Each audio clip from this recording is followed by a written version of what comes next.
में आपका बहुत बहुत स्वागत है। और आज हम बहुत ही इम्पॉर्टेंट टॉपिक को डिस्कस करेंगे जो है ब्लूम्स की टेक्सोनोमी बेसिकली।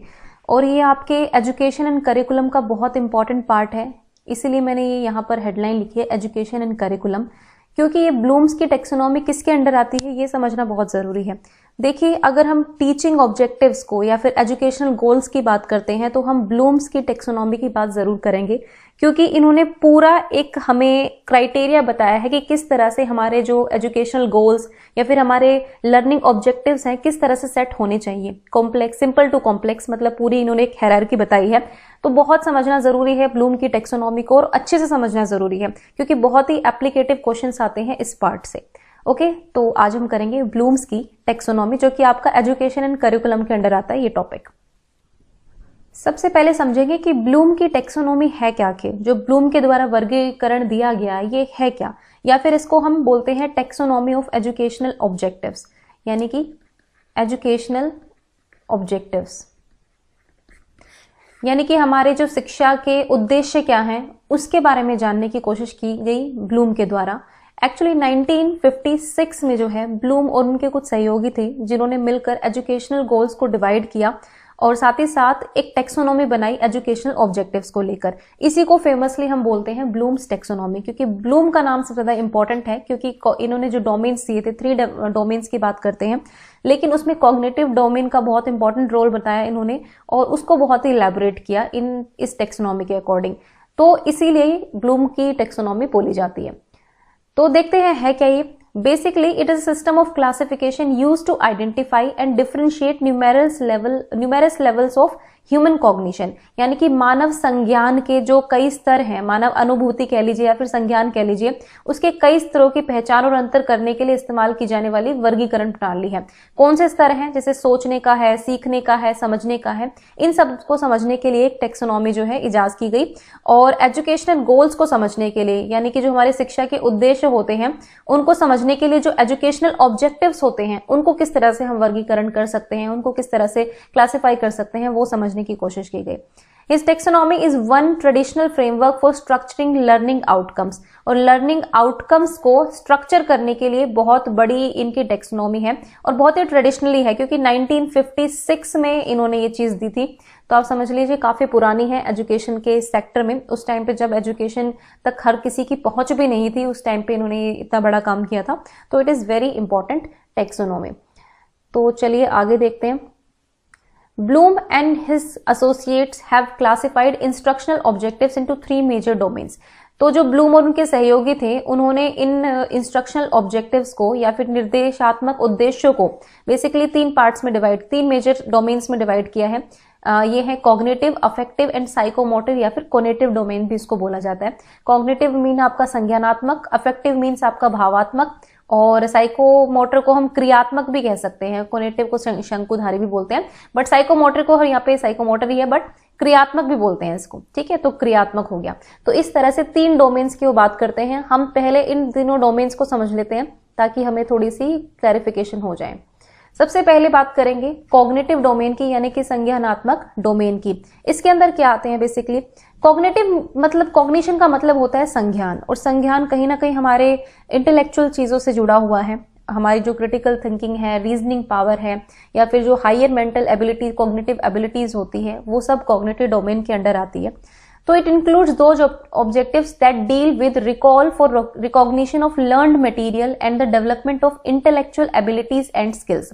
बेसिकली कुछ चीजें आपके दिमाग में रहती है, आपके दिमाग में कुछ स्कीम्स रहती हैं, उनको रिकॉल करने की जरूरत होती है आपको। तो और आपने जो भी कुछ सीखा है उसकी पहचान की भी बहुत ज्यादा आपको आवश्यकता होती है। तो ये तब होता है जब आप अपने संज्ञान पर जोर डालते हैं। तो ये सभी चीजें आपके संज्ञान से रिलेटेड है। साथ ही साथ आपकी इंटेलेक्चुअल एबिलिटीज, मैंने बोला जैसे क्रिटिकल थिंकिंग हो गया, प्रॉब्लम सॉल्विंग स्किल्स हो गई, या फिर तर्क वितर्क की शक्ति हो गई, जैसे रीजनिंग पावर हो गई, या फिर स्किल्स, जितनी भी स्किल्स आप सीखते हैं वो सब आपके कॉग्निटिव डोमेन के अंदर आती हैं। आपका जितना भी ज्ञान है या फिर आपकी जो मेंटल एबिलिटी है उसको हम कॉग्निटिव डेवलपमेंट के अंदर मान सकते हैं। तो चलिए नेक्स्ट डोमेन को देखते हैं। कॉग्निटिव डोमेन की तो बात हो गई, अगले डोमेन की तरफ बढ़ते हैं और वो है आपका affective domain. Affective basically emotional कह सकते हैं आप, इमोशनल डोमेन भी कह सकते हैं इसको, भावात्मक डोमेन भी इसको बोलते हैं।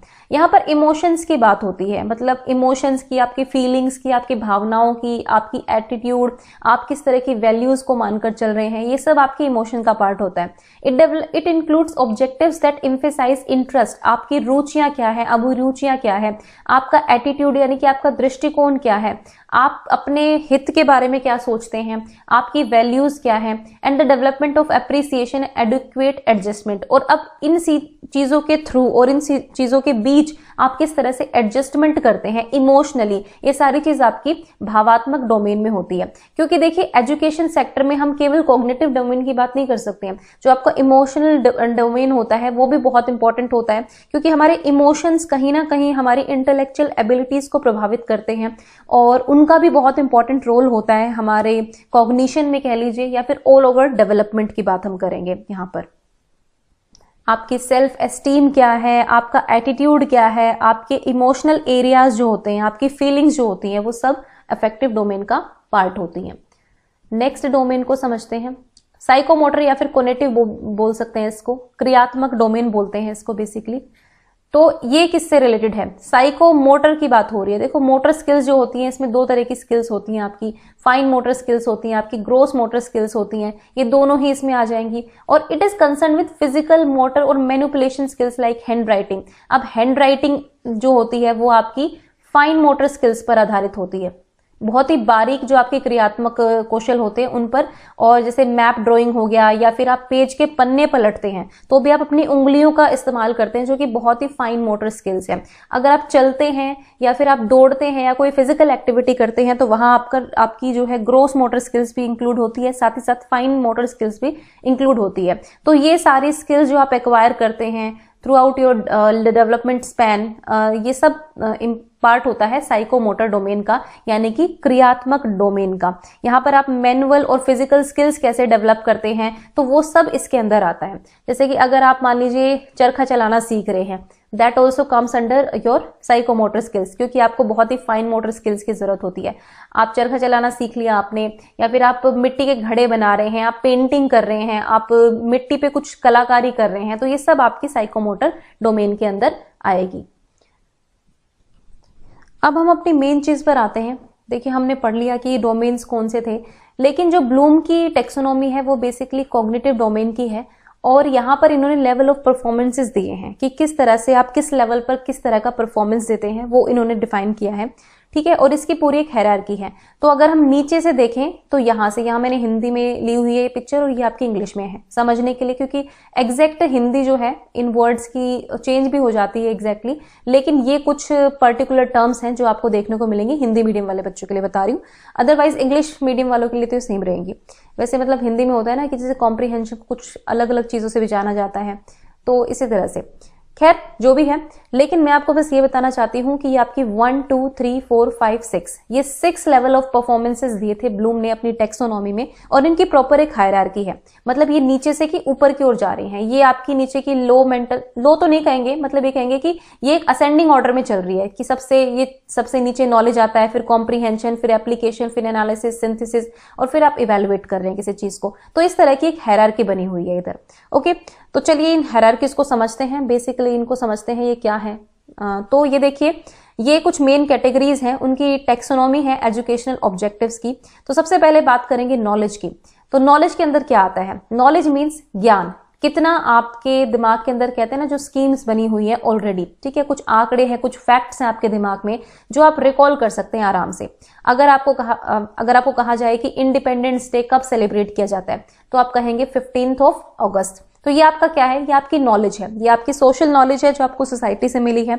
ये आपकी फिजिकल नॉलेज भी हो सकती है, क्योंकि अगर आपको एसोसिएट करा दिया गया है फिजिकल वर्ल्ड से कि हाँ भाई ठीक है भारत है, भारत में जो है ये 15 अगस्त मनाया जाता है, तो ये एक तरह का ज्ञान है जिसको रिकॉल करने पर आराम से आप इजीली बता सकते हैं। यहाँ पर ज्यादा कुछ समझने को नहीं है, आपको बस ये पूछा गया है कि भाई ठीक है आप ये बताओ कि 15 अगस्त कब मनाया जाता है। आपने एग्जैक्ट आंसर दे दिया जी 15 अगस्त किस दिन के उपलक्ष्य में हम 15 अगस्त को मनाते हैं, सेलिब्रेट करते हैं, तो इस दिन हमारा स्वतंत्रता दिवस होता है, यानी कि इंडिपेंडेंस डे होता है। तो ये एक फैक्ट हो गया, एक जानकारी होगी जो आपको याद हो गई। ठीक है, तो दिस इज नॉलेज। अब हम अगले डोमेन पर चलते हैं, अगले लेवल पर चलते हैं, वो है कॉम्प्रिहेंशन, यानी कि समझ-बूझ या फिर सूझ-बूझ, या फिर आप किस तरह से चीजों को समझते हैं, अंडरस्टैंड कैसे करते हैं। बेसिकली अगर इंग्लिश में कहें तो अंडरस्टैंडिंग आपकी कितनी है, तो ये आता है आपका कॉम्प्रिहेंशन के अंडर। जैसे कि अनुवाद, प्रक्षेप, निर्देश के अर्थ समझना और समस्याओं की व्याख्या करना। अब यहाँ पर देखो पर्टिकुलरली आपके एग्जाम में क्वेश्चन पता है कहाँ से आते हैं, आपके क्वेश्चंस यहाँ से आते हैं, कुछ पर्टिकुलर टर्म दी जाती है कि आपको एक सेंटेंस दे दिया, identify the following from the, अब इसमें बताओ कि इसमें कौन से लेवल के अंदर है बच्चा, कौन से लेवल पर वो क्वेश्चन पूछा जा रहा है। तो इस तरह के क्वेश्चन आते हैं जो अगली स्लाइड में आपको क्लियर हो जाएंगी सारी चीजें। अभी आप जस्ट इनके मतलब समझ लीजिए। तो कॉम्प्रिहेंशन का मतलब होता है मतलब एक टाइप ऑफ अंडरस्टैंडिंग या फिर एप्रीहेंशन कह सकते हैं, such that an individual knows what is being communicated and can make use of the material or idea being communicated without necessarily relating it to the material or saying its fullest implications। ये होता है basically. अब देखो ज्यादा English बोल गई, लेकिन कहने का मतलब ये है कि आपको कोई चीज बताई गई और आपने किस तरह से समझी, वो आपका कॉम्प्रिहेंशन है। ठीक है, कई बार ये हो जाता है कि हम कहते कुछ हैं और हम समझते कुछ हैं, तो जो आपने समझा है वही आपका कॉम्प्रिहेंशन के अंडर आता है, यानी कि आपकी समझ-बूझ। आपको ज्ञान तो मिल गया, लेकिन आपने उसको कॉम्प्रिहेंड किस तरह से किया, आपने उसको समझा कैसे, वो आपका कॉम्प्रिहेंशन लेवल आता है। अब बात करते हैं नेक्स्ट थर्ड लेवल की, एप्लीकेटिव की। ये है कि जो भी आपने, जितना भी आपने सीखा है, समझा है, उसका आप इस्तेमाल कितना कर पा रहे हैं, उसका यूज कितना कर पा रहे हैं किसी पर्टिकुलर सिचुएशन में। सपोज आपने एक मैथ्स का फॉर्मूला सीख दिया, ठीक है, x प्लस वाई का होल स्क्वायर आपने सीख लिया कि एक्स स्क्वायर प्लस में वाई स्क्वायर प्लस 2xy, ये आपने सीख लिया। अब आपको क्वेश्चंस करने के लिए दे दिए गए हैं कि ठीक है भाई ये बताओ कि 2x प्लस में या फिर 2a प्लस में 3b का होल स्क्वायर है, इसको सोल्व करके दिखाओ। तो अब आपको ये फॉर्मूला यहां पर अप्लाई करना पड़ेगा। तो आप इस फॉर्मूले की यहां पर एप्लीकेटिव चीज कर रहे हो, यानी कि आप इसको यहां पर अप्लाई कर रहे हो। तो ये होता है एप्लीकेशन, कि जो भी चीज आपने ज्ञान लिया है, जिसको भी आपने समझा बूझा है, तो वह उसको आपने अपनी रियल लाइफ की सिचुएशन में किस तरह से यूज किया। ठीक है, वो तो मैंने एक फॉर्मूला दिया था, लेकिन वैसे आपने कैसे उसको यूज किया। ठीक है, जैसे आपने एक स्किल सीख ली कि आप बैलेंस बनाना सीख रहे हो स्कूटी पे। ठीक है, जब आपको कहा कि आप चला के दिखाओ स्कूटी, ठीक है, तो वहां पर आपने क्या किया है, उसको यूज किया है। अब अगली हम बात करेंगे एनालिसिस की। अब एनालिसिस क्या होता है कि चीजों को तोड़ तोड़ कर आप सीखते हैं कि हाँ भाई ये चीजें हैं, यानी वस्तु या परिकल्पना को विभिन्न भागों में अलग करता है ताकि संगठनात्मक ढांचा समझा जा सके, तथ्य एवं निष्कर्षों के बीच अंतर कर सकते। आपके सामने एक बड़ी चीज दे दी, अब आप उसको तथ्यों को तोड़ मरोड़ कर अच्छे से आप कैटेगराइज करके उसको फिर सीखेंगे, तब आप एनालाइज करेंगे किसी चीज को। ठीक है, ऐसे नहीं है कि सिंपली भाई आपने चीज ठीक है, आपके सामने कोई चीज आई एज इट इज, आपने उसको समझ के अपनी लैंग्वेज में बता दिया, तो वो तो होता है कॉम्प्रिहेंशन। लेकिन जब आप इस चीज को एज इट इज नहीं समझ रहे हो, आप अपनी कुछ नॉलेज भी ऐड कर रहे हो, साथ ही साथ आप इसको टुकड़ों में बांट बांट कर देख रहे हो, और फिर ये देख रहे हो कि इसकी कौन सी नेगेटिव चीजें हैं, कौन सी पॉजिटिव चीजें हैं, अच्छा ये ऐसे हुआ तो क्यों हुआ, और ये सब एनालाइज किया है आपने यहाँ पर। तो आप यहाँ पर क्या कर रहे हो, सारे टुकड़ों को तोड़ रहे हो, फिर जोड़ रहे हो, फिर उसकी एक पूरी अपने अकॉर्डिंग हायरार्की बना रहे हो आइडियाज की, और उसके बाद एक एक चीज क्लियर कर रहे हो, और जो भी आइडियाज इसमें थे उन सभी को आपस में कनेक्ट करके देख रहे हो, उनको जोड़ जोड़ कर देख रहे हो। तो इसको बोलते हैं एनालिसिस। जब आप एक डीप अंडरस्टैंडिंग के लिए काम करते हैं, दिस इज कॉल्ड एनालिसिस, या फिर इसको कहते हैं विश्लेषण। विश्लेषण करना आप हिंदी में सीख ही सकते हैं कि विश्लेषण हम कैसे करते हैं। जैसे कंप्यूटर एक वरदान है कि अभिशाप है, आप इस चीज का विश्लेषण कर लो, तो आप तरह तरह के फैक्ट्स को तोड़ मरोड़ कर देखोगे। नेक्स्ट है आपका सिंथियसिस। सिंथियसिस का सिंपल है संश्लेषण करना, यानी कि आप हर चीज को एक साथ लाकर उसको एक पूरे चीज के रूप में देख रहे हैं। ठीक है, एनालिसिस क्या है कि आप एक बड़ी चीज को टुकड़ों में तोड़ तोड़ कर देख रहे हैं, लेकिन सिंथेसिस क्या है कि सारे टुकड़ों को जोड़ जोड़ कर आपने एक नई चीज उसको फिर एक पूरे होल के रूप में देख रहे हैं, पूरे के रूप में देख रहे हैं, यानी कि आप पार्ट्स में चीजों को ना देखकर पूरा एक साथ जोड़कर देख रहे हैं। इसको बोलते हैं सिंथेसिस। विभिन्न तत्वों से एक ढांचा या पैटर्न बनाता है, एक नए अर्थ या ढांचे पर जोर देकर हिस्सों को जोड़कर संपूर्ण बनाता है, यानी कि आप संपूर्ण चीज को समझते हो, उसके टुकड़ों को जोड़ जोड़कर फिर पूरी संपूर्ण चीज बनाकर फिर उसको समझते हो, तो वो होता है सिंथियसिस। अब लास्ट लेवल आता है इवैल्यूएशन का, यानी कि एक तरह का जजमेंट होता है। जब हम असेसमेंट और इवैल्यूएशन में हम डिफरेंशिएट करते हैं तो हम कहते हैं ना इवैल्यूएशन में कि हम एक जजमेंट एलिमेंट होता है इसमें, कि आप यहाँ पर निष्कर्ष निकालते हो, एक तरह से आप निर्णय करते हो। यहाँ पर विचारों या सामग्रियों के मूल्य पर आप निर्णय कर रहे हो, किसी भी चीज पर आप अपना निर्णय दे रहे हो, जजमेंट दे रहे हो about the value of material and methods for given purposes. ठीक है, तो ये होता है इवैल्यूएशन। तो देखिए ये सारी चीज तो हमने समझ ली। अब इसके बाद अब इनके अंदर जो क्वेश्चन है वो कैसे बनते हैं वो मैं आपको एक बार बताऊंगी, और इस अगली स्लाइड से आपको वो चीज क्लियर हो जाएगी। अब सारी चीज आप कुछ लेवल्स दिए हुए हैं 1 2 3 4 5 और 6। अब इन लेवल्स के अंदर जो है आपके लिए डिफरेंट टाइप के क्वेश्चंस बन जाते हैं कि अप्लाई, मतलब क्वेश्चंस में कुछ ये इंडिकेटिव वर्ड्स आते हैं। इन वर्ड्स के बेस पर जो है क्वेश्चन बन जाता है कि डिबेट करनी है या क्रिटिसाइज हो रहा है या फिर कैलकुलेट कर रहे हैं, कंस्ट्रक्ट कर रहे हैं, डिस्कस कर रहे हैं, समरी बता रहे हैं। तो इस तरह की चीजें आती हैं आपके जैसे कि सपोज मैं एक छोटा सा एग्जांपल देती हूँ। आपके सामने एक सिचुएशन आएगी कि टीचर ने एक स्टोरी सुनाई बच्चों को और उसके बाद टीचर ने कहा कि समराइज करो इस स्टोरी को। तो ये जो समराइज वर्ड है इससे आप पहचान गए कि यहाँ पर क्या हो रहा है, कॉम्प्रीहेंशन हो रहा है। ठीक है, अब अगर आया कि कंस्ट्रक्ट करो यानी कि आपको एप्लीकेटिव बेस्ड है, आपको एप्लीकेशन करनी है, आपको रियल लाइफ में यूज करना है जो भी आपने सीखा है। फिर है कि कैलकुलेट करो, तो कैलकुलेट में वही घटाना जोड़ना सारी चीजें आप करेंगे, तो ये एनालिसिस का पार्ट है। फिर आएगा कॉन्ट्रास्ट है, कंपेयर है, तो ये आपका किसका आएगा, इवैल्यूएशन का पार्ट आएगा। ठीक है, उसके बाद डिसाइड है, एस्टिमेट है, ये सब इवैल्यूएशन के अंडर आता है। इसी तरह से क्वेश्चन आएगा कि आप इन्वेस्टिगेट कर रहे हैं बच्चे किसी चीज के ऊपर, तो बताओ ये किसके अंडर आएगा, तो ये एप्लीकेशन के अंडर आएगा। प्रिडिक्ट कर रहे हैं तो किसके अंडर आ रहा है, एप्लीकेशन के अंडर आ रहा है।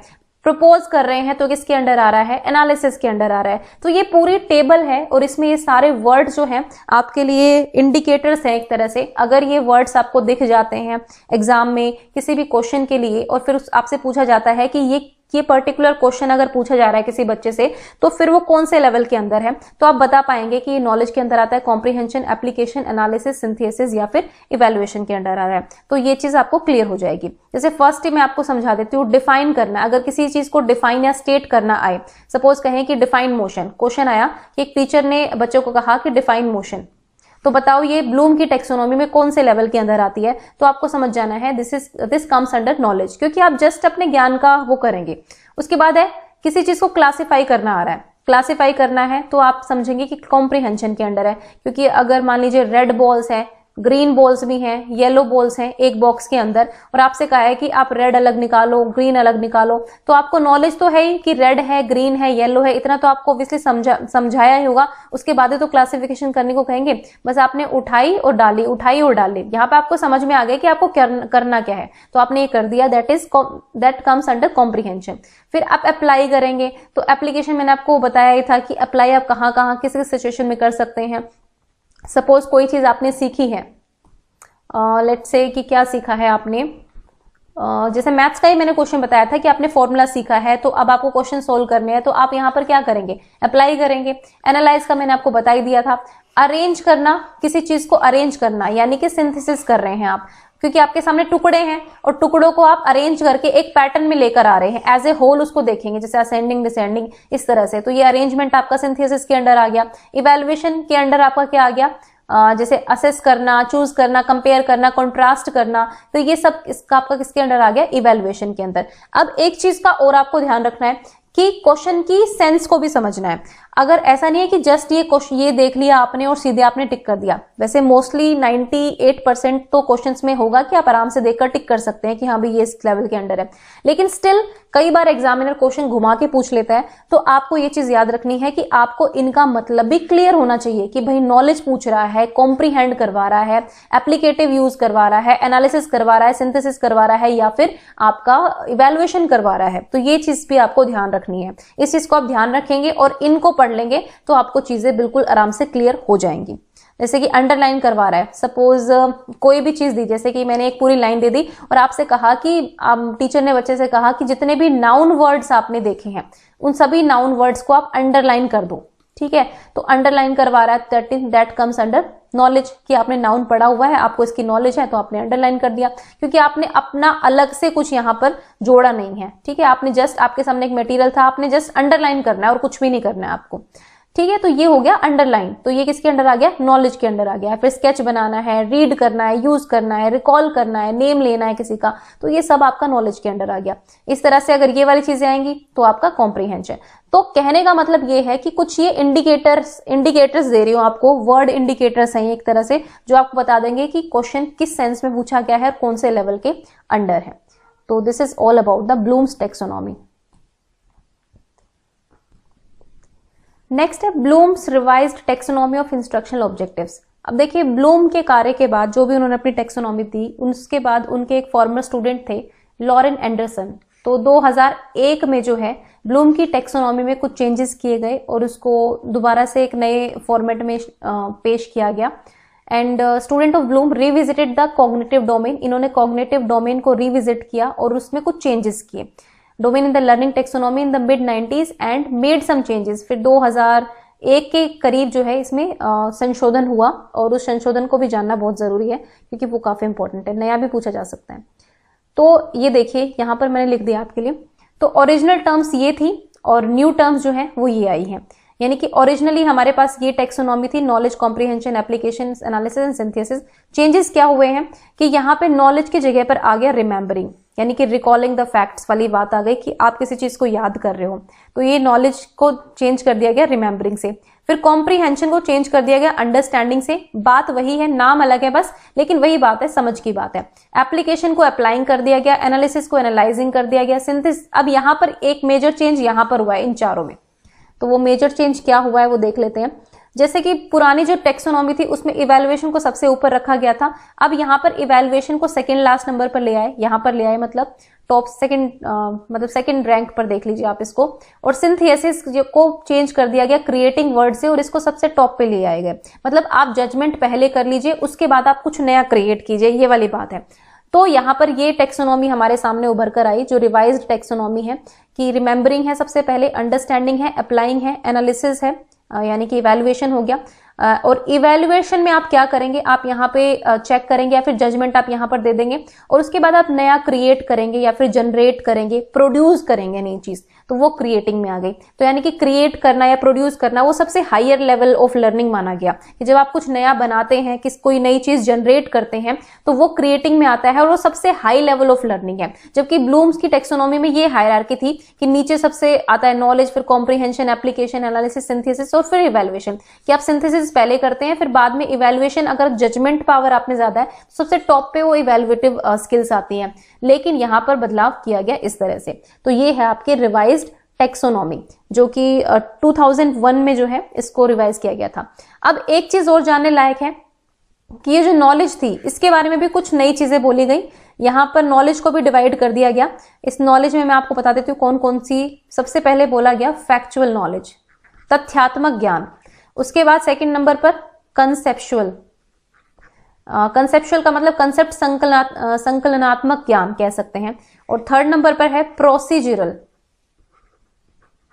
प्रोसीजरल नॉलेज का मतलब होता है कि जो किसी भी चीज का प्रोसीजर होता है, आप उसको कितना, आपको उस चीज का कितना ज्ञान है, किसी कार्य को करने की विधि जो हो गई, प्रक्रिया जो हो गई, प्रक्रियात्मक ज्ञान इसको बोल सकते हैं। ये फैक्चुअल हो गया, कंसेप्चुअल हो गया, प्रोसीजरल यानी कि प्रक्रियात्मक।